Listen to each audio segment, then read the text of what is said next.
Those of you who've seen the movie that fall we did, this is where it all started, right there. And we pinballed through this grove of trees for about 200 yards. I landed on my back, and I broke my back in multiple places, broke my pelvis, and Mikey landed on his face. I remember he crushed his face pretty bad because when he sat up to look at me, it was, you know, all bloody or whatever. He turned around.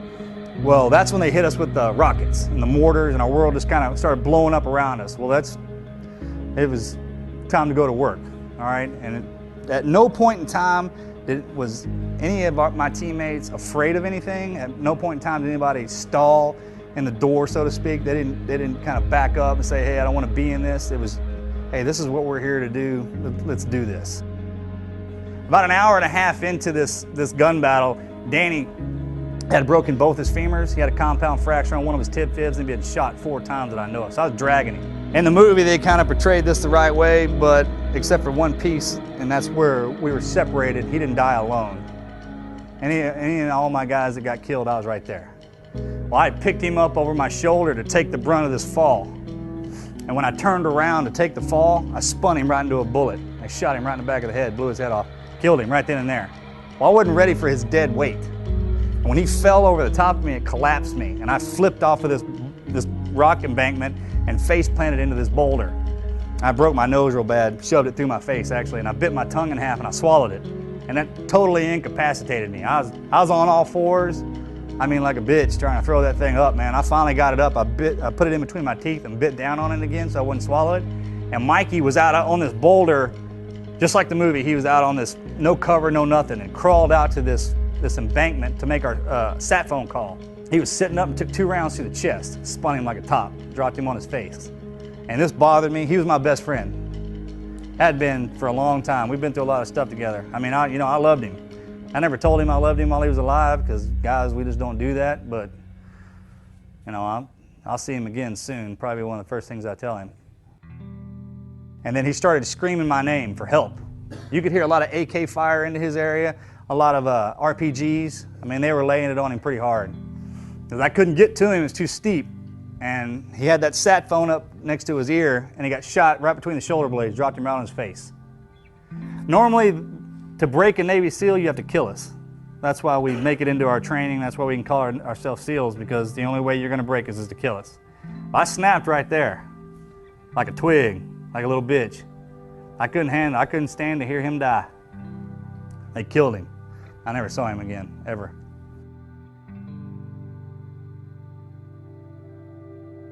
I caught up with Axe. He was a couple of 100 yards below me, and an RPG hit behind him. Separated us, blew him one way, blew me another. I never saw him again for the rest of my life. It knocked me out again. When I came to, I was laid over the back side of this rock. I was upside down. My pants, med gear, kit, GPS, compass, all that stuff was gone. I had a harness on, had 1 magazine with 11 rounds in it.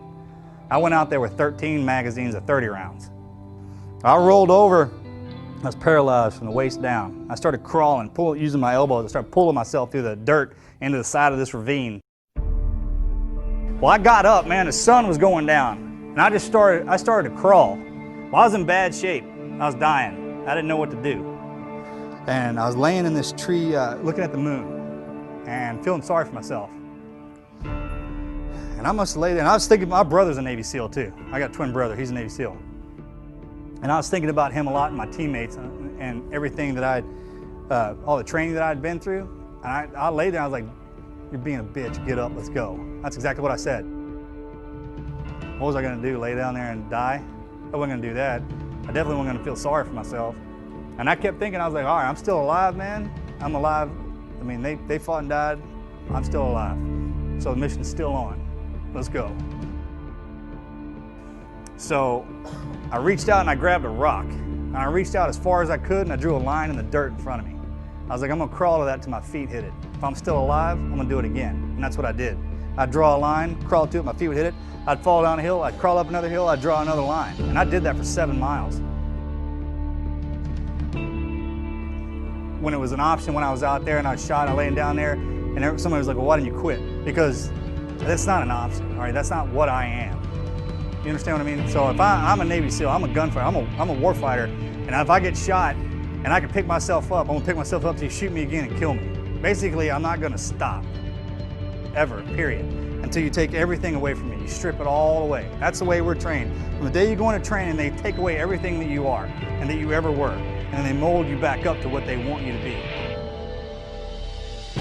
You accept the fact that you're a football player.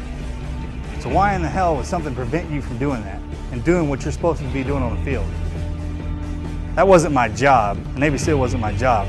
That's what I am. You're a damn football player and a good one. That's what you are. It's not what you do.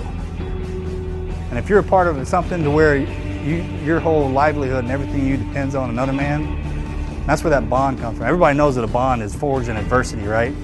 But rely on each other, man. Love each other as a team. Ain't nobody out here that you ain't willing to sacrifice everything for.